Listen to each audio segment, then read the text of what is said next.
Piantonata in ospedale con l'accusa di omicidio volontario la 42enne vicentina che ha ucciso la figlia di appena 4 giorni gettandola a terra dopo l'allattamento. La donna ha tentato di uccidersi subito dopo. Il racconto del vicino di casa al quale il marito della donna si è rivolto disperato negli istanti del dramma. Il paese di Bolzano Vicentino sotto shock. Spaventoso incendio devasta un'azienda di pannelli per l'edilizia a Campiglia dei Berici, capannone e prodotti finiti in cenere. Per fortuna nessun ferito, paura per l'aria. Allarme baby gang a Venezia nonostante i blitz della polizia locale, continuano i pestaggi e le aggressioni. A Padova paura nella zona di Prato della Valle. Dopo anni di battaglie l'annuncio del governatore Zaia: sarà interrato l'elettrodotto Dolo-Camin, nell'accordo anche il raddoppio della linea tra Cortina e Auronzo e la nuova stazione elettrica di Volpago del Montello. Prima neve in arrivo anche in pianura secondo le previsioni, stato d'attenzione in Veneto da domani sera a giovedì. Intanto l'aria ringrazia, inquinanti in calo. In campo del Ghetto Nuovo stamane a Venezia celebrata la giornata della memoria, un pensiero è stato rivolto anche a chi ha salvato tanti ebrei durante le leggi razziali. Buonasera e ben ritrovati con l'edizione del Veneto dei nostri telegiornali. La cronaca in primo piano con la terribile vicenda di Bolzano Vicentino. Era nata solo 4 giorni fa la piccola Alice, la sua vita è finita dopo una disperata corsa all'ospedale. Poche ore prima era stata gettata a terra dalla mamma, che adesso è stata arrestata ed è piantonata dai carabinieri nel reparto di psichiatria del San Bortolo.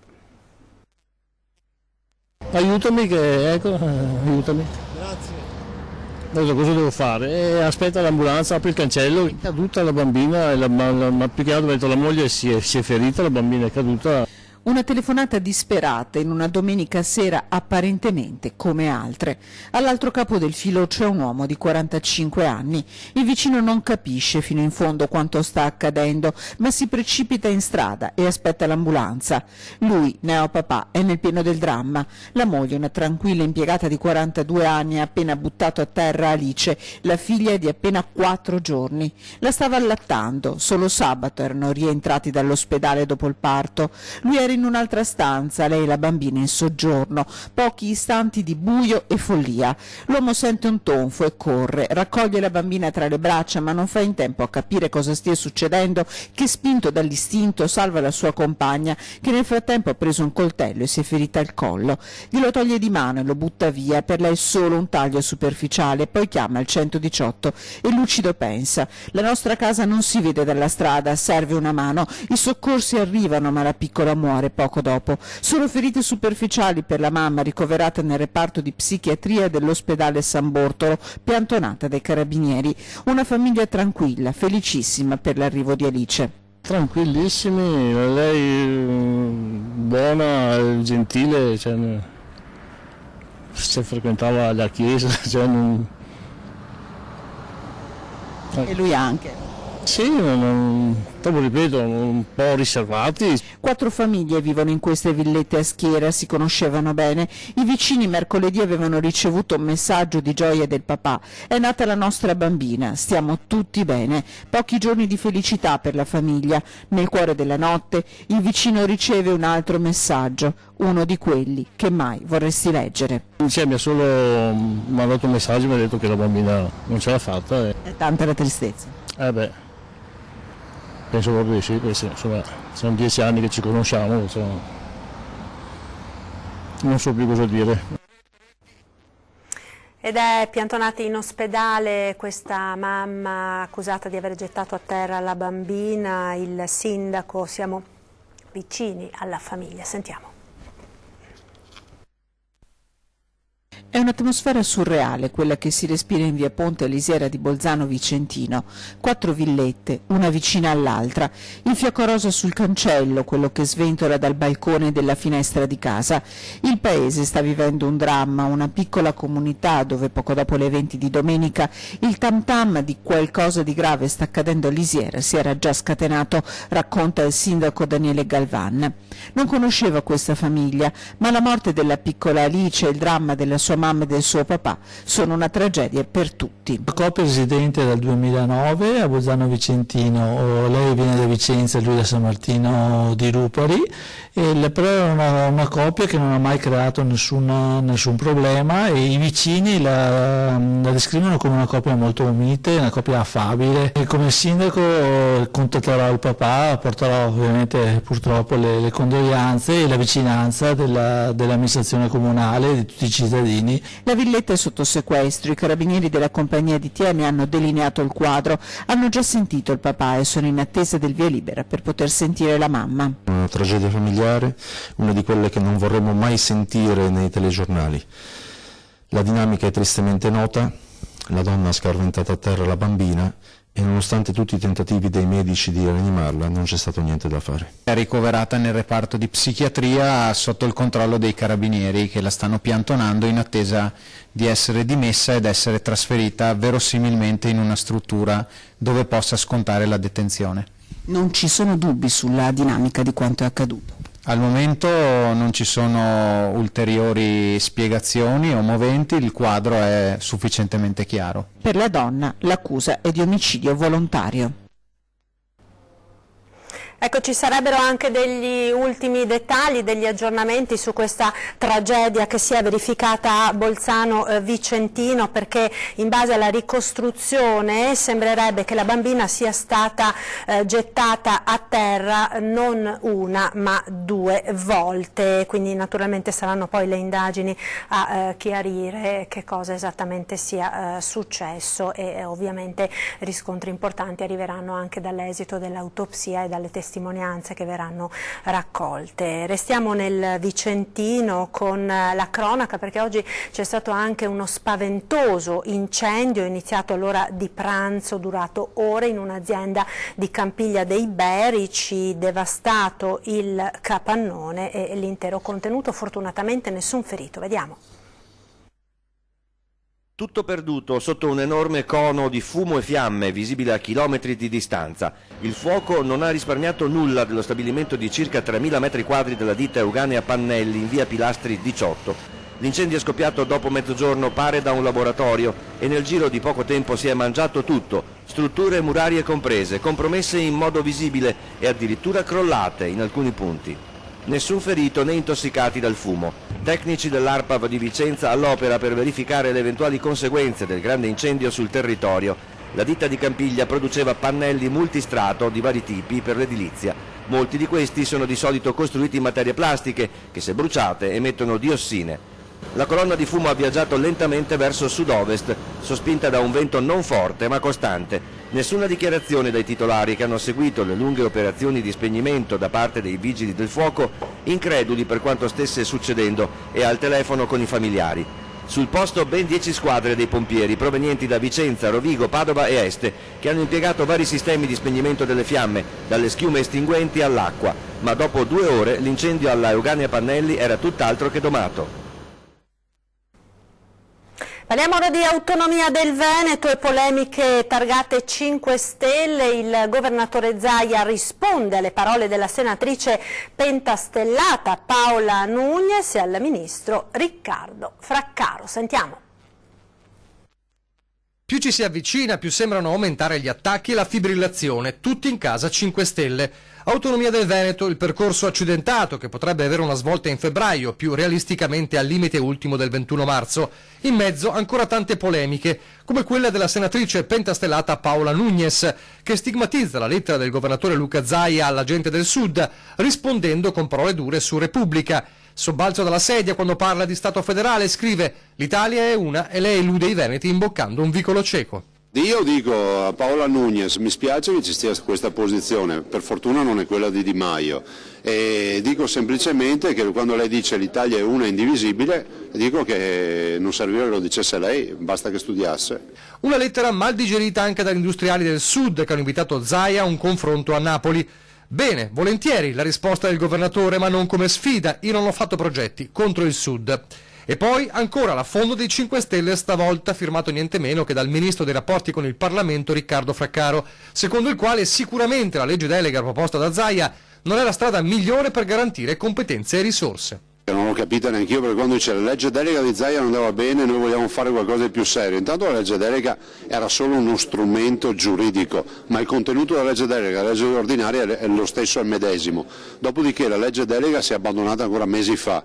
Stiamo lavorando su un progetto che prevede una legge ordinaria, appunto, non ho capito qual è il miglior progetto. Se il miglior progetto è darsi l'autonomia che ha Trento e Bolzano, noi siamo qui, la proponiamo in continuazione. Insomma, il percorso c'è, tranquillizza Zaia, e staremo a vedere chi si metterà di traverso fino all'ultimo.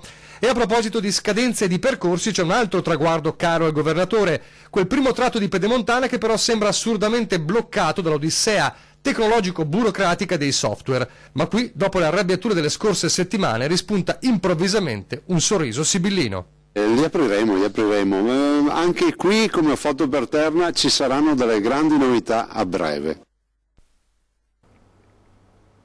Torniamo ora a parlare delle baby gang. Purtroppo la cronaca delle ultime settimane ha riportato in primo piano questo allarmante fenomeno. Sentiamo cosa accade in Prato della Valle, a Padova. Un rapido cenno col braccio, giusto per sincerarsi che il regista, colui che sta girando le immagini con il cellulare, sia pronto. Chi avesse indicato il protagonista del video lo si capisce poco dopo, quando la vittima inizia ad essere strattonata e spintonata. Di video come quello girato alla fermata del tram di Prato della Valle, che ha avuto un grosso risalto portando di prepotenza in primo piano l'allarme baby gang a Padova, ce ne sono anche altri, diffusi a quanto pare dagli stessi protagonisti per vantarsi delle proprie imprese. Il fenomeno non ha ancora una dimensione definita, ma è ormai seguito con attenzione anche dalle forze dell'ordine. Definita la gang Arcella, composta in tutto da qualche decina di giovani, soprattutto di origine straniera, provenienti in realtà da vari quartieri periferici padovani, prende di mira i cosiddetti centrini, ragazzi benestanti del centro storico, spesso più giovani e vittime di una persecuzione condita da minacce esplicite anche via social media.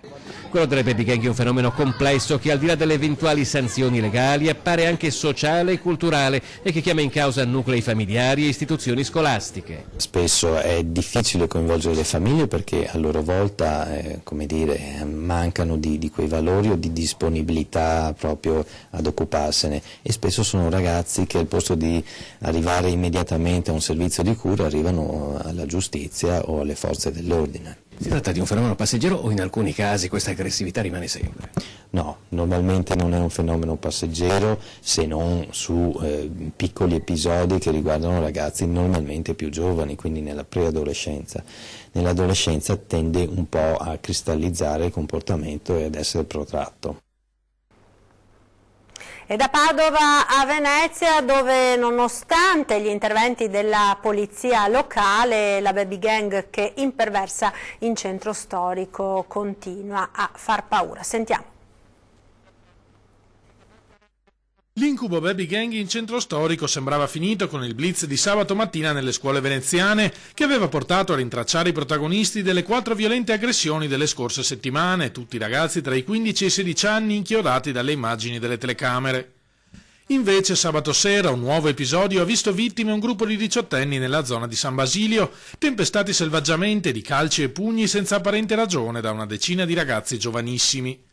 I responsabili, spiega il sindaco Luigi Brugnaro, non sono gli stessi che avevano imperversato la settimana precedente tra San Polo, Canareggio e Castello. 2 bande le abbiamo prese, abbiamo già preso su 2 bande di ragazzi minorenni, 14-15 anni, cose drammatiche. Io su questo non ho fatto grandi esposizioni perché credo che sia un grande dolore anche per queste famiglie, per cui adesso stiamo cercando la terza. Li prenderemo, promette Brugnaro, e saranno puniti per le loro azioni. Ma l'aspetto repressivo in questo caso non basta. Troppe volte le famiglie sono state lasciate sole di fronte a un problema che non sanno come affrontare. Non solo con la sicurezza da una parte, e questa noi in questa città la facciamo e anche bene mi sembra, per cui insomma, penso li troveremo, ma dobbiamo dare un'altra gamba che è quella appunto proprio di proposta educativa alle famiglie soprattutto, perché nessun trionfalismo neanche quando li abbiamo presi, noi cercheremo in tutti i modi di trovare poi percorsi educativi, stiamo parlando di bambini, 14-15 anni, ragazzi che è inspiegabile sta cosa. Da combattere, argomenta il sindaco, è la cultura della deresponsabilizzazione che purtroppo in questo momento ha largo spazio in Italia e che anima anche provvedimenti come il reddito di cittadinanza. In un mondo in cui tutto sembra dovuto, tutto è un diritto, tutto facile, la daremo la paghetta a tutti, è proprio una delle conseguenze che io purtroppo temo sia prevedibile. Se poi io non ho più bisogno di dover lavorare, non ho più bisogno di faticare, la meritocrazia non vale più niente, ma tutto quanto è uguale, allora tanto vale che vado a picchiare e mi pretendo anche se qualcuno mi dice di no. Questo è un problema culturale prima di tutto. Dopo anni di battaglia, oggi l'annuncio del governatore Zaia: sarà interrato l'elettrodotto Dolo-Camin, e dall'accordo tra Regione e Terna in arrivo anche il raddoppio della linea tra Cortina e Auronzo e la nuova stazione elettrica di Volpago del Montello. Nuove linee elettriche per circa 1 miliardo di euro saranno costruite in Veneto nei prossimi 10 anni, grazie all'accordo firmato in mattinata tra il governatore Luca Zaia e l'amministratore delegato di Terna Luigi Ferraris. A partire dall'elettrodotto Dolo-Camin da 380.000 volt, che sarà completamente interrato con una spesa complessiva di 400 milioni. La compagnia elettrica ha accolto così la richiesta che proveniva dai territori di una decina di comuni tra le province di Padova e Venezia, le cui amministrazioni hanno lottato compatte per oltre un decennio per ottenere questo risultato. 10 anni fa sarebbe stato piuttosto difficile proporre un'ipotesi di interramento di una linea della tensione della Dolo-Camin di 380. Oggi abbiamo delle dimostrazioni che Terna stessa ha realizzato, per esempio il collegamento Sorgente-Rizziconi è un collegamento completamente in cavo sottomarino ed è un 380 e sta funzionando adeguatamente, quindi oggi la tecnologia ci consente di farlo, va da sé che comunque è anche importante l'ascolto del territorio, le due cose vanno di pari passo, non le possiamo disgiungere. È un accordo dal valore sociale unico, commenta il governatore, perché diamo risposta a una miriade di istanze dei cittadini, coniugandole con le soluzioni tecnologicamente più innovative e a costi zero per la Regione. Qui abbiamo investimenti per quasi 1 miliardo di euro, sono 980 milioni se non ricordo male, tutti a carico di Terna in un progetto che è assolutamente innovativo. Interrare la Dolo-Camin era un'utopia fino a qualche istante fa. Un'altra pagina cruciale dell'accordo riguarda il riassetto della rete elettrica nell'Alto Bellunese, in parte ricostruendo l'infrastruttura danneggiata dal disastro del novembre scorso e in parte con interventi di potenziamento, il principale dei quali sarà il nuovo collegamento tra Cortina d'Ampezzo e Auronzo di Cadore. Quello che ci ha insegnato anche la recente, ma non solo, diciamo anche comunque l'acuirsi di questi fenomeni meteorologici, dice che laddove la rete è magliata, cioè laddove abbiamo più di una via per condurre l'energia, siamo più resistenti e possiamo ridurre al minimo gli impatti sui cittadini. Nel caso specifico costruiremo una seconda linea interrata che sarà completamente invisibile ma che darà più sicurezza ai cittadini. Nel Trevigiano sarà poi realizzata la stazione elettrica di Volpago con 26 km di nuovi cavi interrati e 51 di demolizioni. Prima neve in arrivo anche in pianura, secondo le previsioni. Intanto l'aria ringrazia, inquinanti in calo, e da domani torna il livello verde nei capoluoghi del Veneto. La situazione a Treviso. Nevicate in arrivo anche in pianura. La Protezione Civile del Veneto ha dichiarato lo stato di attenzione dal pomeriggio di domani alla tarda mattinata di giovedì. Osservata speciale la fascia pedemontana e montana, ma come detto anche nelle città potrebbe cadere qualche fiocco. E così anche Treviso si prepara mercoledì a far fronte alla prima neve, con tutti i disagi che rischia di comportare a livello di viabilità. Non saranno, se ci saranno, nevicate abbondanti, soprattutto in pianura, perché le temperature sono proprio al limite, quindi si giocherà su qualche decimo di grado, mentre sicuramente alzandoci un po', quindi sulla pedemontana, sarà a 200-300 metri di quota, lì sicuramente ci saranno le nevicate e potranno essere anche di un certo rilievo. Precipitazioni che, come il vento degli ultimi giorni, contribuiscono ad abbassare drasticamente i livelli di inquinanti nell'aria. Grazie a qualche giorno fa al FEN, a questo fenomeno che ha smosso e ha fatto diminuire le concentrazioni di inquinanti, e poi adesso con qualche pioggiarella poi abbiamo questo afflusso di aria umida, quindi cosa vuol dire? Che il vento disperde gli inquinanti e fa sì che i valori siano più bassi, quindi tutto a favore, diciamo, di un minore inquinamento. A Treviso da domani, in base all'ordinanza dell'accordo di bacino padano, tornerà il cosiddetto livello verde. Diesel Euro 4 nuovamente liberi di circolare dal lunedì al venerdì dalle 8:30 alle 18:30. Non potranno invece percorrere le strade del comune capoluogo le auto private e i veicoli commerciali a benzina di categoria Euro 0 e Euro 1 e i diesel privati e commerciali 0, 1, 2 e 3, oltre ai ciclomotori e ai motoveicoli a due tempi Euro 0. Pubblicità ora, a tra poco.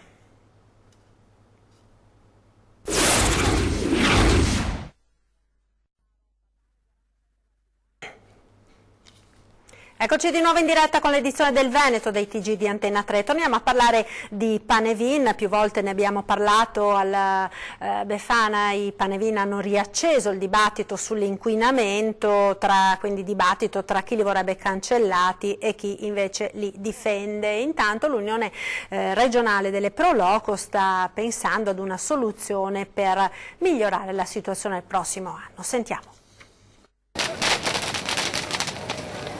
Ora che la fiammata delle polemiche è spenta, ora che i fumi si sono dispersi da tempo, si può ragionare a mente fredda. Ma l'Unione regionale delle Pro Loco questo pensiero lo sta facendo da tempo, ancor prima che l'ennesimo dibattito sui Panevin tornasse alla ribalta nei giorni dell'Epifania. Non è un giorno di tradizione che incide sui valori di PM10, è vero, ma qualcosa in futuro si può fare. Meno Panevin, ma fatti meglio. I Panevin devono essere sostanzialmente controllati. Ci sono dei Panevin che rappresentano una tradizione, un evento importante, saliente per alcune località. Devo dire che una tradizione contadina, in ogni casa si faceva il falò e il Panevin, ora potrebbe diventare un momento di aggregazione riunendoli attorno a un unico sito o a pochi siti dove si festeggia tutti assieme con una situazione di realtà che è cambiata rispetto a 50 o 30 o 40 anni fa. Insomma, la proposta che verrà discussa nella giunta regionale dell'Umpli è proprio questa: accorpare i Panevin attorno a quelli maggiormente organizzati ed evitare i fai da te sparsi a macchie di leopardo. Sì, devo dire che questa potrebbe essere una strada da percorrere, evitando iniziative singole, unitarie o sparse sul territorio. Obiettivo: trovare una sintesi per il prossimo anno. Noi faremo un'analisi di quelle che sono le posizioni più avanzate su questo argomento e troveremo sicuramente una soluzione. È morto all'età di 78 anni Armin Loacker, storico produttore dei wafer noti in tutto il mondo. L'azienda è stata fondata nel 1925 da suo padre Alphonse ad Auna di Sotto, in provincia di Bolzano. Assieme alla sorella Christine, Armin Loacker ha sviluppato l'azienda che ora è un big player del settore a livello internazionale. La Loacker, che conta 1000 dipendenti con un volume d'affari di 330 milioni di euro, oggi è guidata dai figli di Armin e dal nipote. Andiamo ora a Venezia, dove questa mattina in campo del Ghetto Nuovo è stata celebrata la giornata della memoria. L'alzabandiera prima, la posa di una corona d'alloro dono del Presidente della Regione, del Presidente del Consiglio regionale poi. In campo del Ghetto Nuovo a Venezia si è aperta così la cerimonia ufficiale del Giorno della Memoria, quest'anno per ragioni tecniche anticipato al 21 gennaio. Accanto al presidente della comunità ebraica, il governatore Luca Zaia, il rabbino capo di Venezia, Rav Shalom Babut, ha voluto sottolineare la doppia valenza attribuita alla celebrazione. Molto spesso noi ci soffermiamo sulla memoria negativa, bisogna anche ricordare le cose positive. È stato possibile, ce l'abbiamo qui vicino in Veneto, un esempio classico è quello di Perlasca, che ha fatto una cosa incredibile, ha salvato migliaia di persone, e quando gli ha chiesto, che era Budapest in quel momento, gli hanno chiesto: ma lei come ha fatto? Ma semplicemente perché fare il bene è la cosa più banale, che ognuno lo può fare. E quindi la memoria della Shoah, della deportazione di oltre 200 ebrei da Venezia, ma anche la memoria buona, perché ha spiegato il rabbino, ognuno può rifiutarsi di accettare leggi come quelle razziali ingiuste che discriminano un cittadino rispetto a un altro. E proprio sulle leggi razziali si è soffermato il presidente della comunità ebraica di Venezia, Paolo Gnignati. Il punto è che le leggi razziali, il giorno della memoria, non è un omaggio agli ebrei, è un ricordo di quello che è successo a un periodo in cui l'identità nazionale è stata gravemente offesa, perché i valori di libertà, di rispetto e l'evitare la divisione è stata un'offesa di cui gli ebrei sono stati le immediate vittime, ma che ha inciso su tutta la società italiana, il cui tessuto si è imputridito. Gli ebrei sono stati le vittime immediate, ma è stata una sconfitta per tutti. È stato un momento terribile, il più brutto della nostra storia, ha detto il presidente Zaia, prendendo le distanze dallo spauracchio di parallelismi evocati pressoché quotidianamente dall'insediamento del nuovo governo. In campo del Ghetto Novo, assieme agli alpini, anche tanta gente comune, gli studenti di una terza media del Serale, una classe di giovani provenienti da diverse parti del mondo, coi quali il presidente della regione si è fermato a scambiare 2 parole.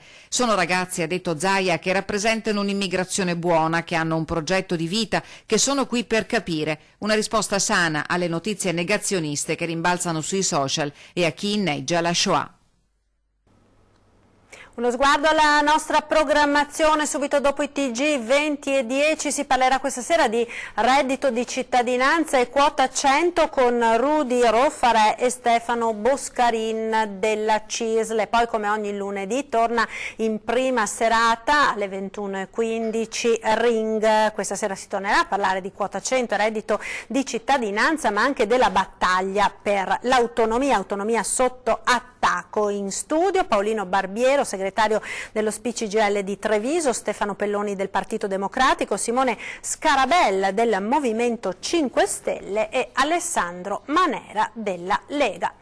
Ed è tutto, grazie per essere stati con noi, come sempre al termine un'occhiata alle previsioni del tempo con il meteo. Arrivederci.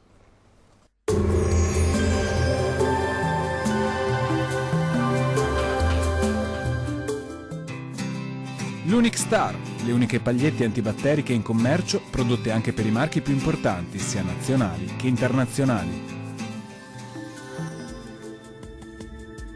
Ben ritrovati al meteo. Sarà una giornata grigia sulle nostre regioni. Vediamo il dettaglio.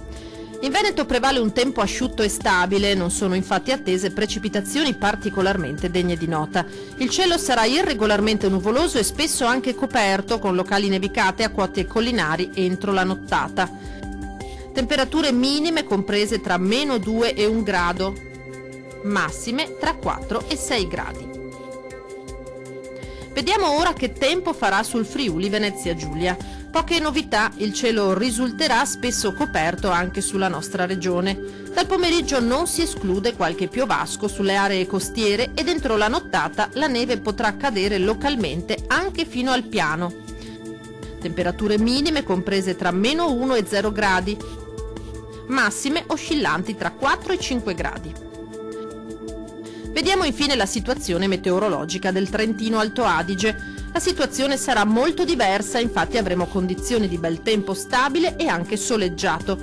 Non si esclude tuttavia qualche addensamento al pomeriggio sui settori meridionali, ma senza piogge. Temperature minime a 0 gradi, massime tra 8 e 9 gradi. Dal meteo di Antena 3 è tutto, arrivederci.